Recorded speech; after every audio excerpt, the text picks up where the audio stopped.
Hey guys, welcome back. I wanted to do a video on hair transplantation that I would refer to as hair transplantation simplified.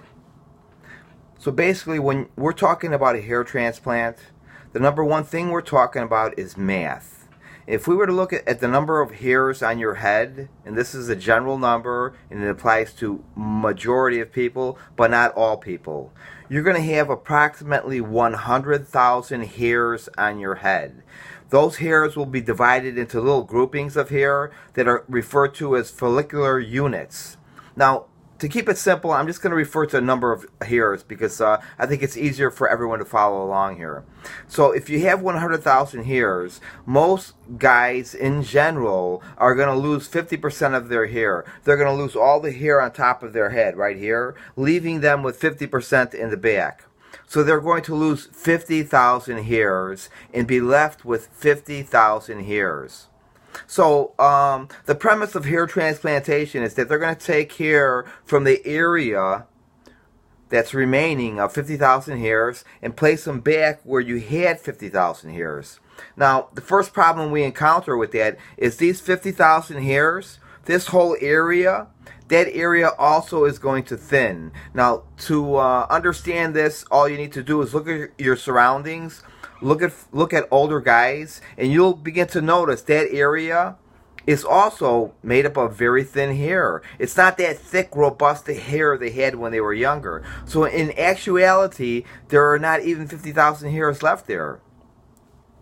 But for the sake of this argument, we'll give them the benefit of the doubt and say there are 50,000 hairs there. Now, how many of those hairs do you think you can harvest before it becomes noticeable?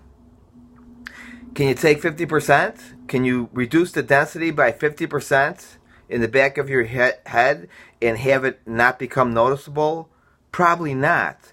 A figure that makes more sense and is generally applied is about 30%. So that's going to be approximately 15,000 hairs. Now, we're going to take those 15,000 hairs, and over the course of time, we're going to plant those in this area where there were 50,000 hairs. So you have to keep those numbers in mind. 50,000 hairs. Now, what did your hair look like on top of your head when the density was reduced by 50%, leaving you with only 25,000 hairs?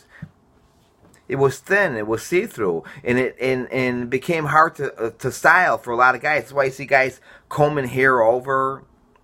What do you think it's going to look like when it's only 15,000 hairs? Okay, that's the first aspect of hair transplantation you need to fully understand, the reality of that math.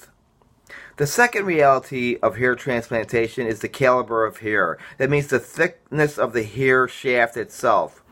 The hair in back of your head, that's where you're going to find the thickest hairs on your head.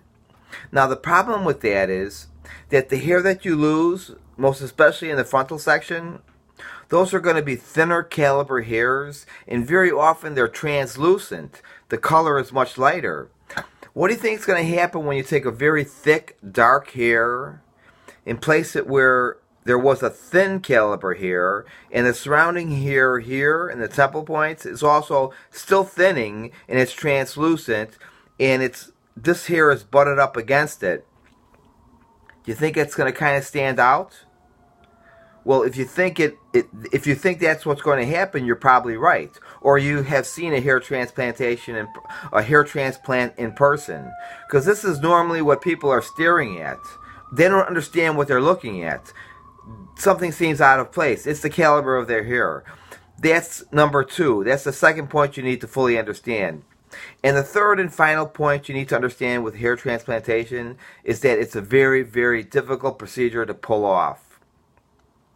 In my opinion, based on over 30 years of actual experience in watching this whole industry, there are only a handful of doctors that can really do it. In fact, there's only probably one or two that I would go to. The rest are just kind of moving the hair around willy-nilly, and it just doesn't look right. So basically what I'm telling you is, I'm telling you the odds are against you. I'm not telling you not to have a hair transplant, but I'm just giving you the inside baseball on what you're dealing with here. It's not something to really fool around with, but that's the simplified version of hair transplantation. Thank you for watching, and I'll see you on the next video.